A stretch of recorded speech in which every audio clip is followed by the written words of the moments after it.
नमस्कार बच्चे, कैसे हैं आप सब। हिंदी की कक्षा में आप सबका स्वागत है। कक्षा 8 प्रकरण नंबर 8 के अध्ययन में हम आगे बढ़ेंगे। प्रकरण नंबर 8 काव्य है माँ कह एक कहानी। है कहानी पर उसको काव्य के रूप में रचित किया है, इसलिए हम सबसे पहले इस काव्य के रचयिता मैथिली शरण गुप्त जी का परिचय प्राप्त करेंगे। मैथिली शरण गुप्त जी का नाम जन्म स्थान है चीरगांव, जिला झांसी, उत्तर प्रदेश में हुआ है।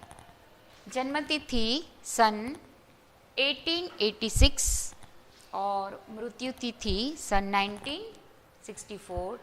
उनकी मुख्य कृतियां हैं साकेत, महाकाव्य, यशोधरा, पंचवटी, भारत भारती, जयद्रथ वध आदि इनके काव्य संग्रह हैं। और विशेष रूप से हम कहें तो मैथिली शरण गुप्त को हिंदी साहित्य जगत में राष्ट्र कवि के रूप में पहचाना जाता है।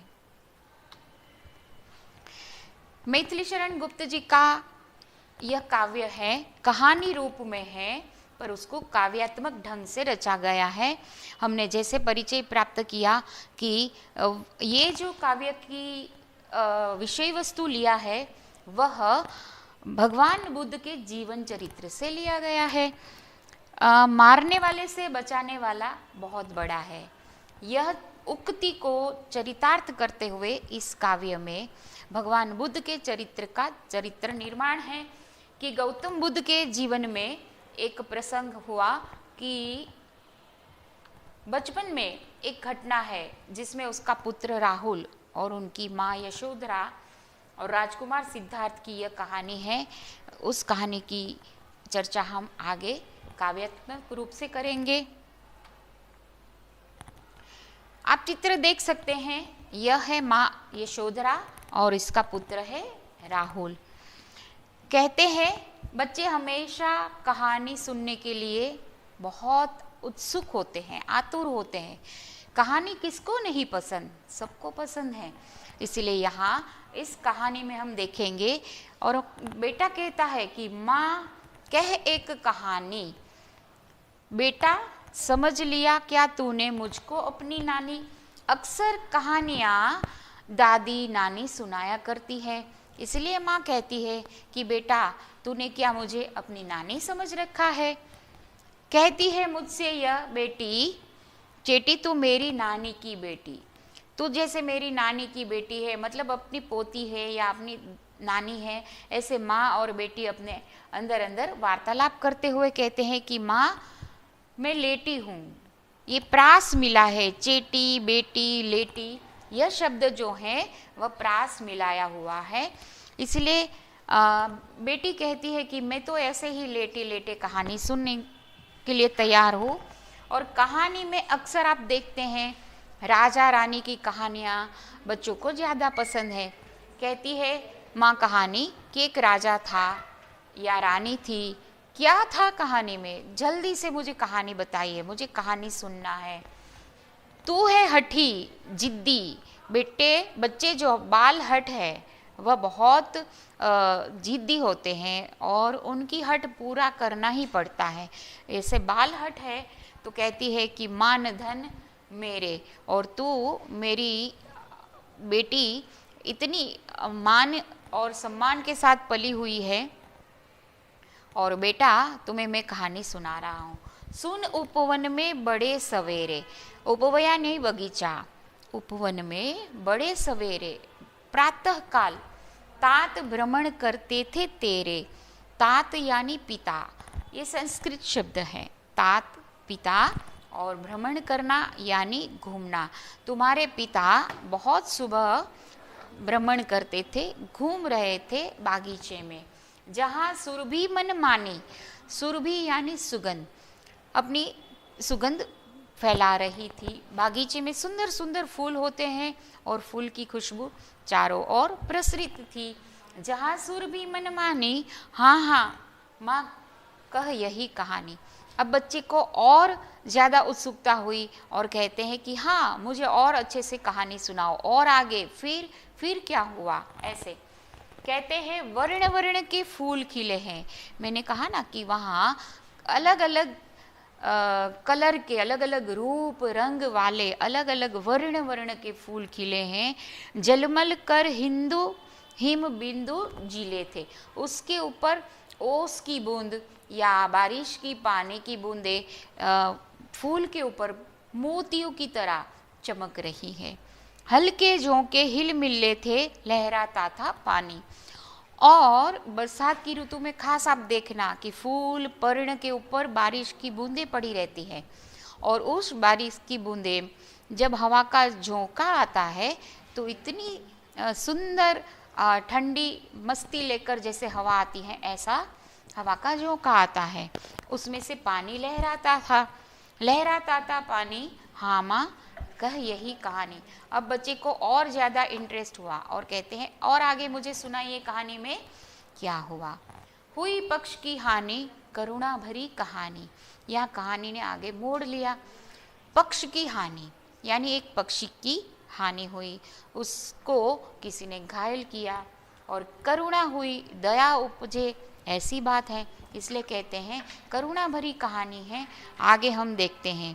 गाते थे खग कल कल स्वर में। पक्षी देखे सुबह प्रातः काल का समय है, बागीचे में वर्ण वर्ण के फूल खिले हैं। पक्षी, खग यानी पक्षी, बहुत सारे सुंदर पक्षी हैं, अपने कलकल स्वर में, मधुर स्वर में गा रहे हैं। ऐसे में सहसा अचानक एक हंस ऊपर से गिरा बिद्ध होकर खग शर से, किसी के बाण से। शर यानी बाण, खग यानी पक्षी। किसी के बाण से घायल होकर हंस नाम का एक पक्षी, जो हंस है, वह गिरा। हुई पक्ष की हानि यानी उसकी पांख में लगा, किसी के शिकारी के बाण से घायल होकर पक्षी नीचे गिरा। ये है राजा, चौंक उन्होंने उसे उठाया, नया जन्म सा उसने पाया। कहते थे ना तुम्हारे तात भ्रमण कर रहे थे बागीचे में, तो ये है उसके पिता, और ये हंस है। जो हंस घायल होकर गिरा तो वह चौंक उठे कि क्या हुआ, जैसे हंस ने नया जन्म पाया। क्यों? क्योंकि राजा की गोदी में आ गया, राजा ने उसे ले लिया। आहत घायल हंस पीड़ा से तड़पता हुआ उसने ले लिया अपनी गोदी में, तो जैसे नया जन्म पाया, मतलब हाँ अब मैं बच सकता हूँ। इतने में आखेटक आया। आखेटक मतलब शिकारी। लक्ष्य सिद्धि का मानी। कैसा था वह? सिद्धि करने वाला, लक्ष्य पर सिद्धि करने वाला था, मतलब अपना निशाना चुकने वाला नहीं था। ऐसा शिकारी जिसने हंस को घायल किया, हंस का शिकार किया। लक्ष्य सिद्धि का मानी, कोमल कठिन कहानी। कोमल और कठिन दोनों ऑपोजिट हैं। कोमल यानी हंस कोमल है, और कठिन यानी उस पक्षी की हानि हुई है, घायल हुआ है, इसलिए कोमल और कठिन दोनों भाव यहाँ प्रदर्शित हुए हैं। मांगा उसने आहत पक्षी। किसने मांगा? जिस शिकारी ने उसे बाण से घायल किया था, वह मांग रहा है कि यह मेरा पक्षी है, मैंने शिकार किया। तेरे तात किंतु थे रक्षी। तात किसके थे? राहुल के पिता, वह रक्षण करने वाले थे।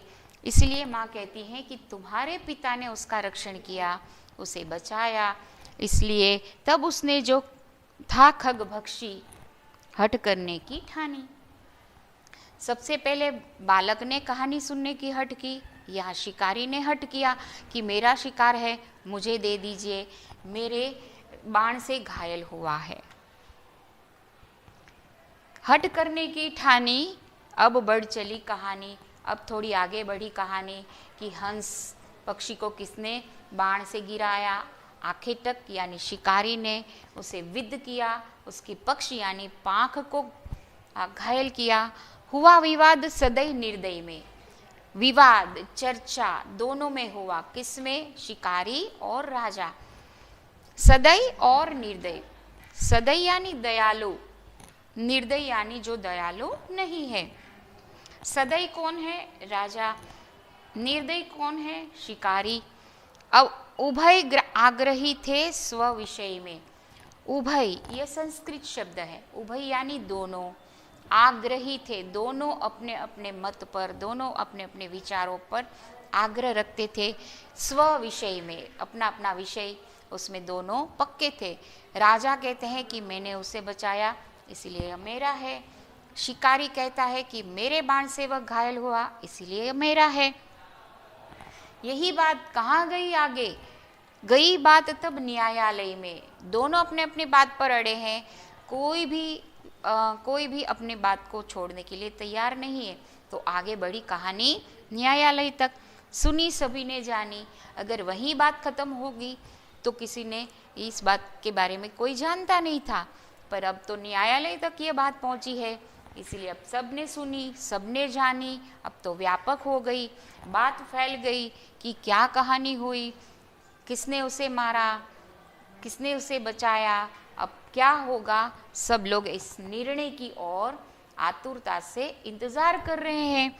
तब राहुल, तू निर्णय कर इसका। अब माँ पूछ रही है उसे कि तूने पहले से कहानी सुनी है, कहानी सुनकर अब तुम बताओ कि निर्णय दो अपना कि किसके पास होना चाहिए पक्षी, राजा के पास या शिकारी के पास।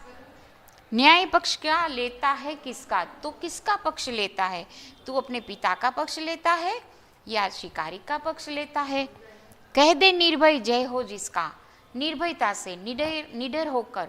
देखिए, सच्ची बात बताने में विद्यार्थी मित्र हमें कभी हिचकिचाना नहीं चाहिए। सच्चाई कहने के लिए साहस चाहिए, है ना। तो साहस से, निर्भयता से, डरे बगैर बोल दो कि सुन लूं तेरी बानी। माँ कहती मैं सुन लूं, तुम बच्चे हो छोटा और तुम्हारे मुंह से जो भी निकलेगा सही निकलेगा, इसलिए आप बताओ कि किसका पक्षी है, राजा का या शिकारी का। तो अंत पैराग्राफ में, अंत में कहती है माँ मेरी क्या बानी, कि माँ मैं तो छोटा बच्चा हूँ, मैं तो सिर्फ कहानी सुनता हूँ, मैं क्या निर्णय बताऊँ। कहते हैं मैंने तो कहानी सुननी थी, कहानी सुनी, निर्णय मैं नहीं करता, क्योंकि अभी तो बात अदालत तक पहुंची है। कोई निरपराध को मारे तो क्यों अन्य न उसे उबारे। कहते कोई निरपराधी बेचारा पक्षी आकाश में उड़ रहा था मुक्त गगन में, और किसी ने उसे बाण मारकर गिराया, तो ये तो ठीक नहीं है। निरपराधी है बेचारा पक्षी, उसको मारना, अन्य उसे उबारे। और चलो मारा किसी ने, किसी शिकारी ने उसे घायल किया, पर उबारना तो चाहिए, कोई बचाने वाला भी तो है। इसलिए कहते हैं कोई ने उसे उबारा, क्यों ना उबारे। रक्षक पर भक्षक को वारे। ये रक्षक और भक्षक भी विलोम शब्द हैं। इसमें कितने विलोम शब्द आए? कोमल, कठोर, सदय, निर्दय। ठीक है बच्चे, तो यहाँ रक्षक और भक्षक ये भी दोनों ऑपोजिट है कि रक्षक कौन है? राजा। और भक्षक कौन है? शिकारी। न्याय दया का दानी। और न्याय कौन चाहता है? दया। कौन चाहता है? बेचारा पक्षी जो दया करने वाले हैं, जिसने उसे बचाया है, वह भी न्याय मांगते हैं। मतलब राजा भी न्याय मांगता है और पक्षी का भी न्याय हो, ऐसा सब चाहते हैं। न्याय दया का दानी, तूने सुनी कहानी। अब माँ अंत में कहती है कि ये दया करुणा उपजे ऐसी कहानी है। एक निरपराधी पक्षी का बाण से घायल करना ये कोई ठीक बात नहीं है। इसीलिए कहते हैं कि सब इसकी रक्षा चाहते हैं, सब इसकी सुरक्षा चाहते हैं और इसके न्याय की चर्चा चाहते हैं या न्याय का आग्रह है।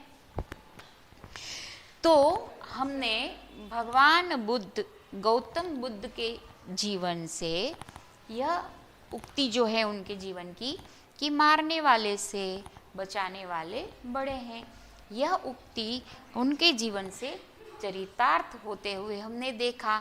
यह घटना, यह प्रसंग, यह कहानी से हमने सीखा कि मारने वाले से बचाने वाले बड़े हैं।